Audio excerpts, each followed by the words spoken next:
Welcome to the In My Opinion show with Ronald, Barrington, Robinson, and friends. Seen on the internet 24 hours, 7 days a week.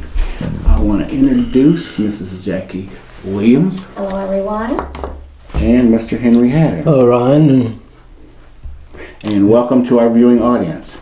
Let's talk about gun violence in America. The framers of the Constitution put the Second Amendment provision in place to protect its citizens. Should our Second Amendment be abolished, especially since our nation has experienced such horrific violence, the latest in Las Vegas? 59 killed in Las Vegas, 5 in Orange County, Florida, 5 killed Fort Lauderdale, Burlington, Washington, San Francisco, Florida, 14 killed in San Bernardino, Colorado Springs, Roseburg, Oregon, Chattanooga, Tennessee, Charleston, South Carolina. At Baptist Church where 9 parishioners were murdered. Fort Hood, Texas, Washington, D.C., Santa Monica, California, Newtown, Connecticut. This is nationwide, people. These horrendous acts are unconscionable, okay? But does that mean that our Second Amendment should be abolished? I don't think so, okay?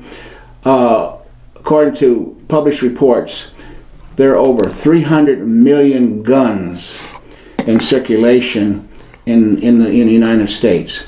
America is one of the largest producers of weapons in the world.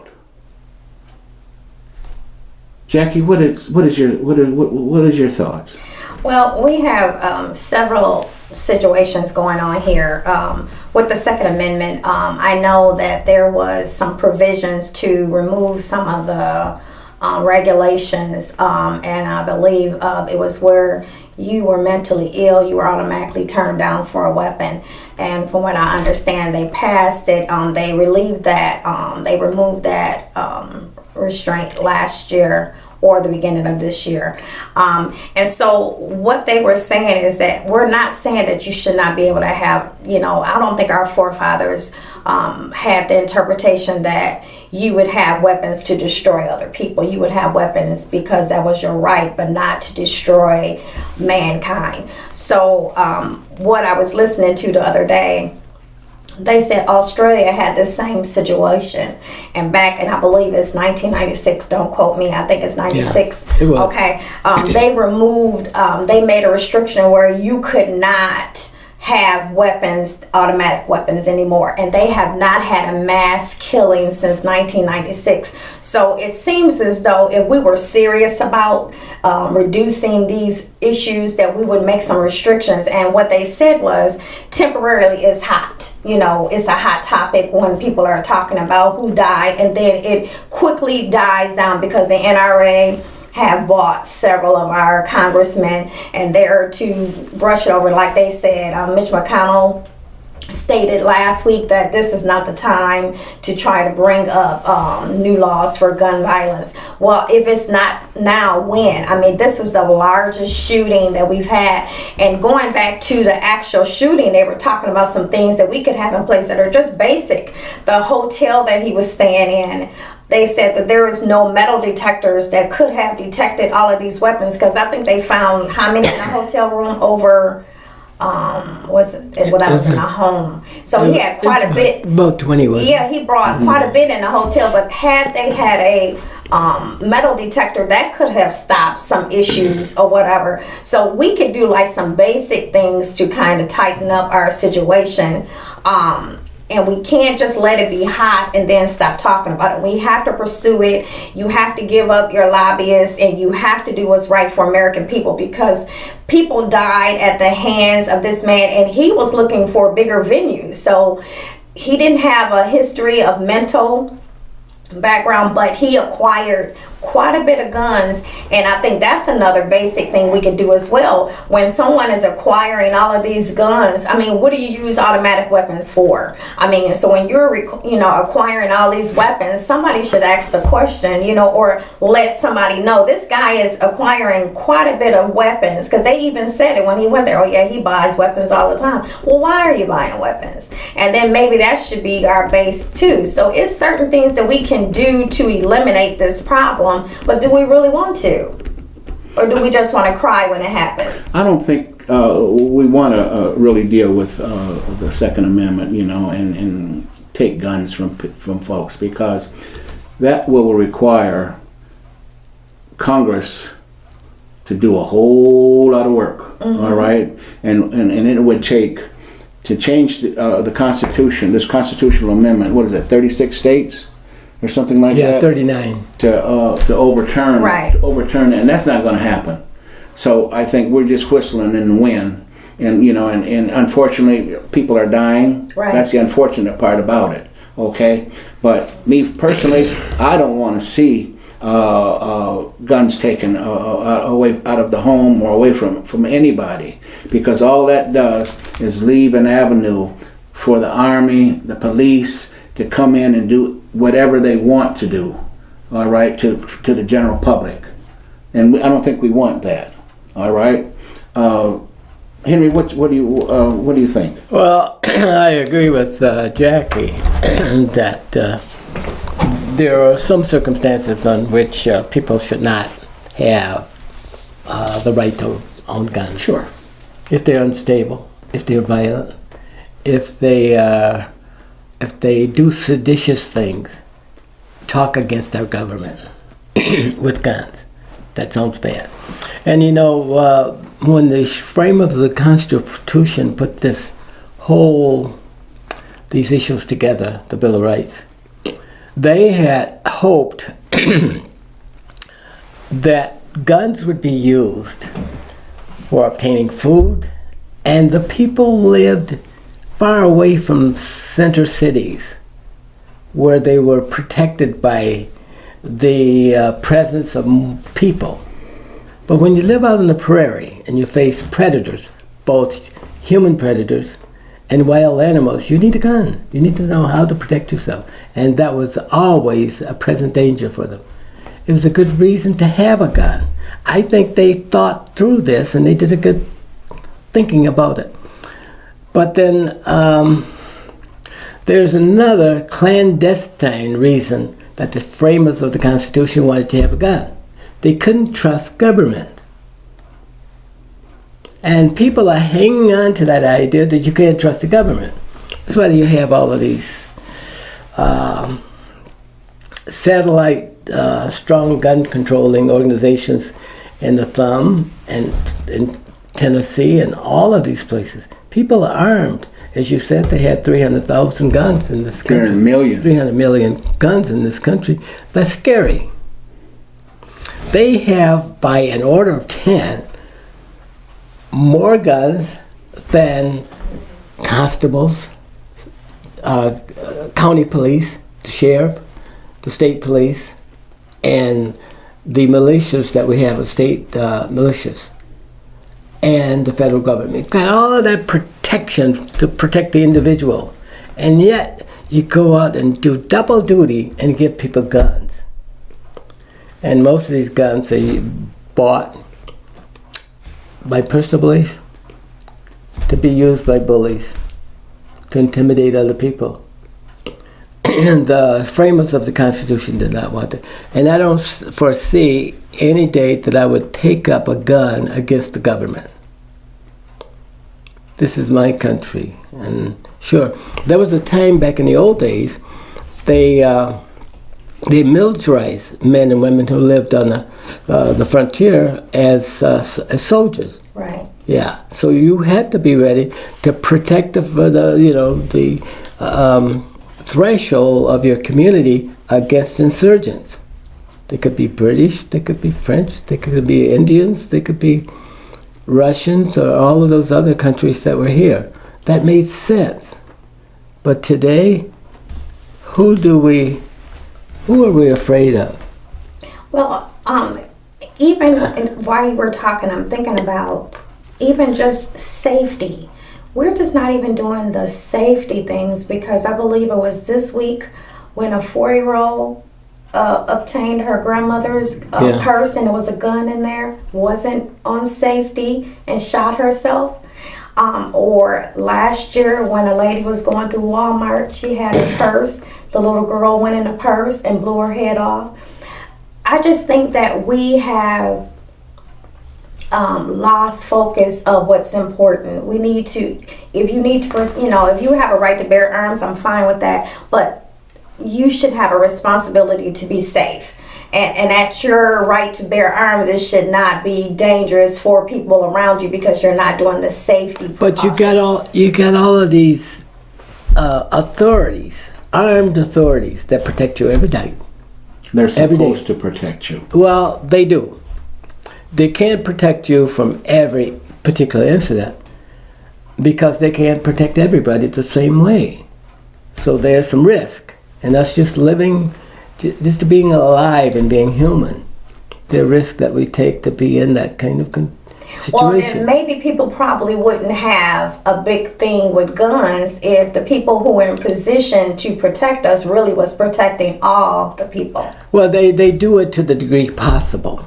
You know. Yeah. No. Yes. Well, I'm not going to debate you on that. You have a lot of renegade cops. Because there is a lot of abuse and power, and so where does power come from? How's power entered in this kind of because thing? people in authority have guns.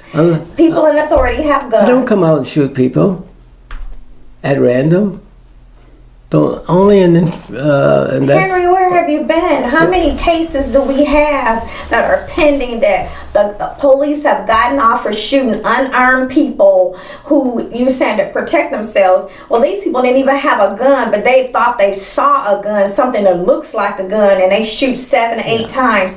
This is why people I'm don't not defending that argument. Yeah, that's why people Nobody don't does. trust. Anybody that's of sound common mind and well, this is what I'm saying. This is why the trust is not there, is because people in a power abuse their situation and they're using guns to, like you said, bullying, and they're using them to intimidate people. So this is why people feel the need to always have some type of protection. But just the very fact that we have guns drives conflict between us. And if we didn't have guns, there would be more conflict. Because you can eliminate your adversary. That's right. And that's the intent of the gun, is to eliminate an adversary, right? Right. And sometimes why do we need that? We got the police for that. Sometimes they are our adversaries. Right. Yeah, but all right. Many times. You mean to take up arms against the government? Yes. If necessary, if that's what the hand calls for, if necessary, I'm not advocating Right. it. But what I'm saying is that when you get backed into a corner, Right. all right, and you feel you're being unjustly backed into the corner, you want to fight. That's because you have a gun. Okay. But if you didn't have the gun, you wouldn't want to fight. Well, You say, yes, sir, what can I do for you, sir? No, but how many times have you seen the video? I know. Where they don't have a gun, they're on the ground. I can't argue that for you. This is what I'm saying. It's abuse of power, and change starts at the top. If we can see the police officers come out and really do what they take an oath to do, to really protect and serve, then we can let our guard down to not try to go up against them unless we have that criminal mind. But I'm talking about regular citizens, upright citizens. But there are many people in this country that don't approve of that, black and white, of shooting people down without cause. But I bet it's less people that feel like that are not prompted by the actions of somebody who's abusing power. Well, It has to be a drive. You know what I mean? You have to get to the root of the cause. So it has to be a drive. and how do we do that? Well- The Bible hasn't been able to do it. Well, Churches can't do it. No, I'm saying you And go to guns can't do if it. you start at the top and you say to the police officers, there is repercussions for you abusing your position. You will go to jail. Not you will be found not guilty, and you'll get to shoot some more people. And they even introduced legislation the other day where it says that that your police record will be tied to you even if you go to another department, because that's something they haven't done, and I didn't realize that. Is that if I was a police officer and I had a bad shooting, or I had some issues with pulling people over and being, overly aggressive, that record would not follow me in my career. But now that record is going to be tied to your career. So some of the police officers that, hop city to city to do that abusive thing, they're no longer going to be able to do it. So it's some things in work, but there's many more that needs to go forward. That's a good thing. That's Well, a good thing. I just don't think that we can do it by challenging the police. We have to do it some other way. Policemen are very, very vital. Of course, nobody's suggesting that they're not. Let me get my point out and then attack me. And I know that each one of us feel that way, okay? And I'm not trying to berate you in any way that you don't feel that way. But now knowing that you have a basis to stand on, to challenge the police, knowing that you support their existence, you support their reasons for doing what they do. But to the power element that you talk about, the people upstairs who direct the police activities, those are the ones that we need to get to through legislation. Right. Yeah. So I don't see that as. Also, the Constitution says you have a right to protect yourself, regardless of whomever it might be. So if you feel like your life is at risk, okay, because of a cop, you got a right to protect yourself. How are you going to prove that? It's in the Constitution. It's in the Constitution. Constitution and no Constitution. All right, it's in the Constitution. You have a right to, if you feel you feel like your life is in imminent danger, you have a right to protect yourself by any means necessary. Have you ever heard that police departments protect their people even if they are guilty? Of course. Yes. It happens So all the whatever. time. Yes. Okay, then how are you going to fight something like that? That's a system. No, that's if you decide not to fight the system. More and more people are fighting the system because of the injustice. All right? Right. And I applaud those people that do that. My thing is this, which I've said it on this show before. If you got a gun, if you got guns, and you've obtained them legally, if you can get some more, get them. Well, back to the power. Jeff Sessions, perfect example.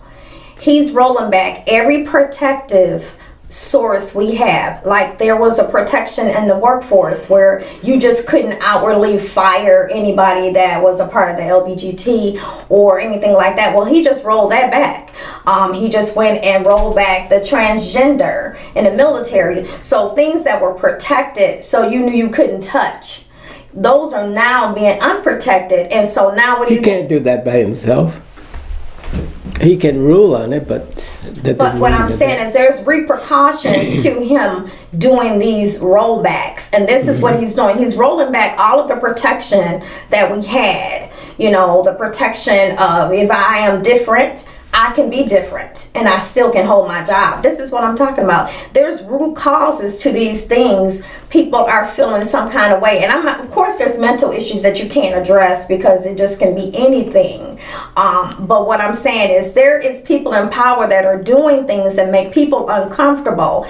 Rulings of injustice, as he was speaking of, and people being able to shoot without having any kind of repercussion behind it. So that makes us be, a little bit more aggressive with our guns.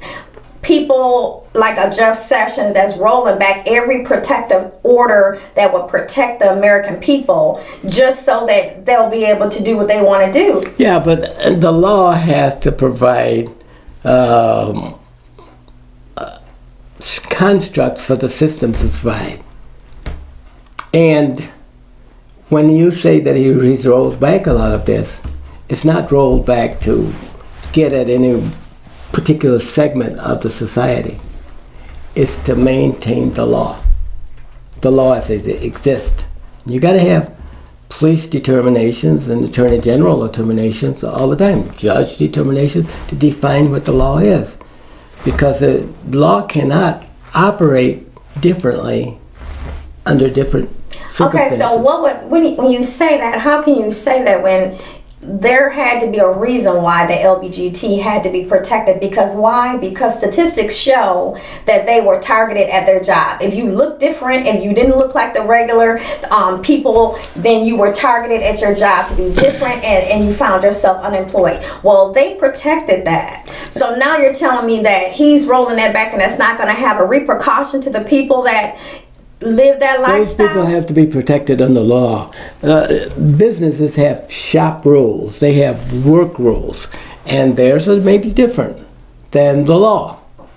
And until the law brings it to bear that it forces people who own businesses to follow it, then this is what you're always going to get. Whatever the Attorney General wants, that's what he's going to get until you, through legislation, change that. Until something like this happens, because just use that scenario with me. Hypothetically speaking, I'm in the military. I have served, I have been injured, and I'm a transgender. All of a sudden you rule that I cannot be in the military, that I'm not worthy to be in the military. You think that don't bring any type of animosity between when you're ruling that I can no longer serve when I've been injured in the military? I don't know whether I have seen nothing that forced transgenders out of the military. There's talked. They're talking about removing them out of the military. They're talking about it, but nothing's been done yet. But why would they even talk about it? Well, because someone has contested it. I don't know who. But what I'm saying is, if I was in that situation, you think I'm not up in arms? What I'm saying is that cause for emotionally distress. And that's when people attack. But you have to wait until the law and the courts make a decision. If I'm emotionally upset, am I thinking? You can go out and pick up a gun and kill That's what I'm 59 saying. people, right? But what I'm saying is, it says you're not supposed to provoke. Well, those are provoking things. How many things have provoked you during your life as a citizen in this country? How many things? Have you ever been provoked before? Ask me if I've been provoked. But the difference Ask him if he's is you been have limitations. Everybody doesn't have limitations, and you're thinking like everybody thinks like you, and you can't say that because I didn't say that. It depends on how you were raised. I say that you have limitations. You don't have a right to pick up a gun and go out and kill 59 people. If I'm raised in a house with people who are aggressive and they use guns to resolve my issues, as they call it street justice, I'm going to pick up a gun because that's what I've been taught. That's why the man has the 59 guns. He fears you. No, he knows that there are bullies out there. He killed 58 people. Yeah, 58 people. Well, you know, those weren't bullies. They were at a concert. This is kind of mindset that keeps this going. If you buy a gun, somebody else buys a gun. Right. You buy a bigger gun, he goes buy a bigger gun. And it goes on and on and on. And we never can seem to bring back sanity and justice in everything that we do because we have that mindset. We're going to survive at any cost.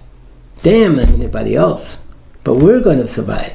That's true. That's the mentality of gunman. Okay, and what happened in the West, the cowboys, everybody had a gun. And they learned how to swivel it around and shoot straight and pick out the eyes of what. Stop and think about it. The American people fell in love with guns. They've always been in love with guns. And now the guns has come back to bears and create a situation. I think some people believe it equals power. Like you said, it's like a bully. It's a power because some people live for their gun.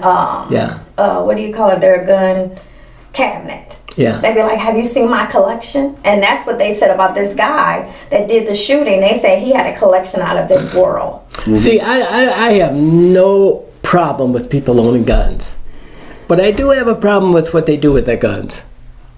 I do. Right. No intimidation, no threats, no illegal shootings, no picking on the weaklings and stuff like that by the power or the authorities. That's what I'm against. But is that the normal, typical behavior of somebody who aggressively owns guns? Is that how they feel, and is that how they treat people? I don't know how they feel, but I know once they pick up a gun and shoot somebody, we need to handle those people and give them one behind the ear or whatever. Well, we Now, need to who's handle. talking about violence? See, Huh? you just flipped out. See how do you Well, have a gun? I Because just we need don't to think take yours. I didn't mean that, guys. You just- No, I didn't. I was just chiding. But those people need to be handled by the authorities. And guess what? Even the people in position. Yeah. Need to Even be the people in handled. position, Even especially. people in position that have abused power need to be handled, and then that would comfort people who have guns to Yeah. know that somebody is resolving the issues and they don't have to take justice into their own hands. And there needs to be more training about how guns work and what you use them for. Yes. Unless you want to join the military. And I would encourage anybody who want a gun and want to shoot guns to join the military. We can use them as cannon fodder or whatever. But we can use can use those that guns. talent. Yes, we can use that talent. So I would encourage all of the kids out there who love guns and the people, the 40 and 50-year-old people who like to shoot guns, there's a place in the military for you. That's good. I Well, like that. Yeah. Well, there's the military and ladies of our homes too. You know what I mean? Yeah, so See, they, and I think probably one of the reasons that the Second Amendment will not ever be changed is that you feel more protected if you. I don't own any guns, I don't either. but you feel more protected if you have them. You know what I mean? Did in you your hear home. what he said? Okay, He does not own a gun. and And okay. everybody out there is shaking because in their boots, from what? We have the police department. We have the military. I We don't have- own a handgun, but I do have a shotgun, and my husband has taught me many things. But this is what he told me: I don't have to. All I have to do is put myself up against the wall, and he said, "Just aim." And just and it'll push you through the wall. The gun goes He said away. it'll stop him from coming at me. That's what he told me. Yeah. So that's all I can go by. And with that, this has been an interesting conversation, but we must bring this segment of the In My Opinion show to a close. This is Ronald Barry Robinson and friends saying until next time, stay focused.